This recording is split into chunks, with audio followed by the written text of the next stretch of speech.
One morning, the Fat Controller was eating his usual breakfast of toast and marmalade. Lady Hat was pouring him a cup of coffee when the telephone rang. "Oh, bother that telephone," said the Fat Controller, frowning. "I'm sorry, my dear," he said to Lady Hat a few minutes later. "The engines are not behaving themselves. I must go at once. Engines on my railway do as they are told."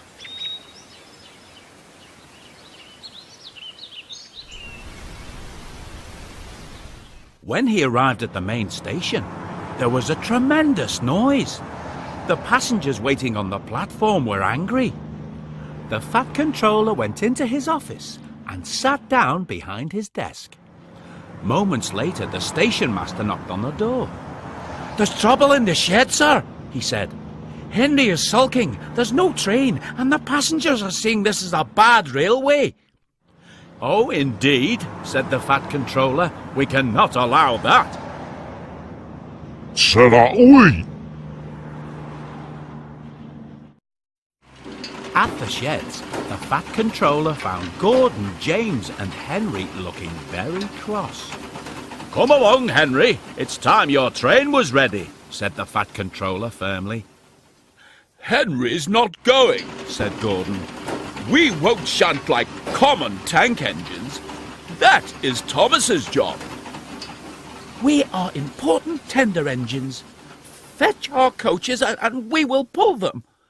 "Tender engines don't shunt," puffed Henry.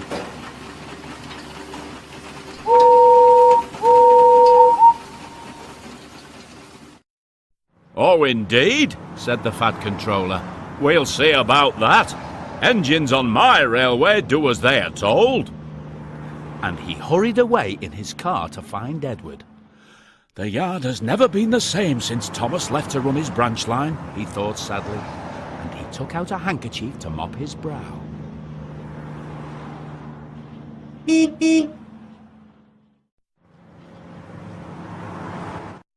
Meanwhile, Edward was shunting. "Leave those trucks, please, Edward," said the Fat Controller. "I want you to push coaches for me in the yard." "Thank you, sir. That'll be a nice change," said Edward happily. "That's a good engine. Off you go, then." So Edward found coaches for Gordon, James and Henry.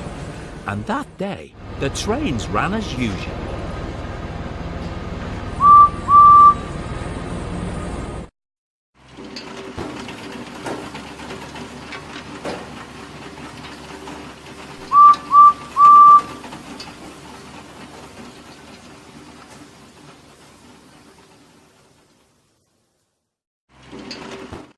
Meanwhile, Edward was shunting.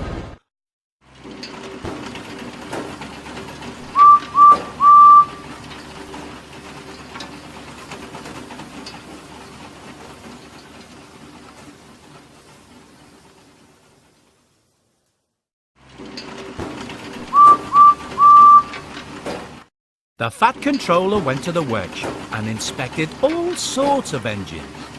At last, he saw a little green tank engine with 4 wheels. "Ah, that's the one," he thought. The Fat Controller knew a really useful engine when he saw one. "If I choose you, will you work hard?" he said. "Oh, sir! Yes, sir!" peeped the little green engine. "That's a good engine. I'll call you Percy," smiled the Fat Controller, and he drove him all the way back to the yard.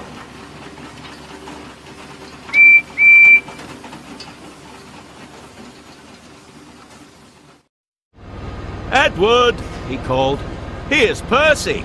Will you show him what to do?" Percy soon learned what needed to be done, and he and Edward had a happy afternoon. Then Henry steamed by, hissing as usual. "Wheesh!" little Percy hissed back. Henry was so surprised, he almost jumped off the track.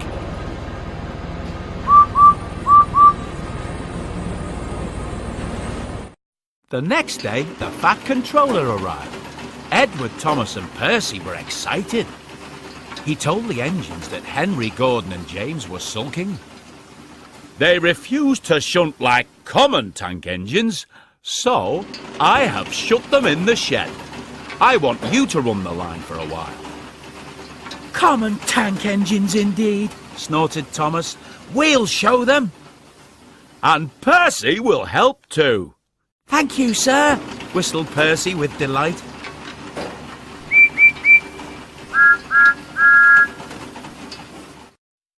Edward and Thomas worked the main line, peeping to each other as they passed by. Percy puffed along the branch line, carrying passengers to their stations. Thomas was worried about Annie and Clarabel, but his driver and guard promised to look after them.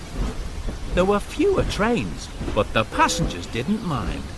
They knew the three naughty engines were being taught a lesson.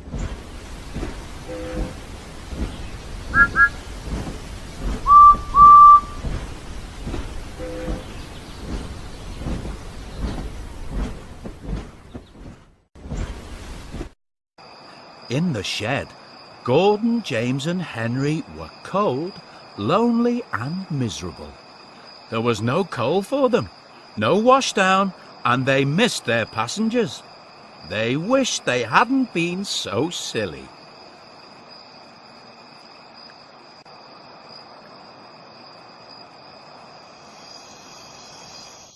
The next morning, the Fat Controller visited the shed. He could see that the engines had learned their lesson. We are sorry, sir, said Gordon. We were too big for our buffers, added James. Remember, only really useful engines can work on my railway, said the Fat Controller. He knew just how to handle difficult engines. And from that moment on, the three tender engines were never rude to tank engines again.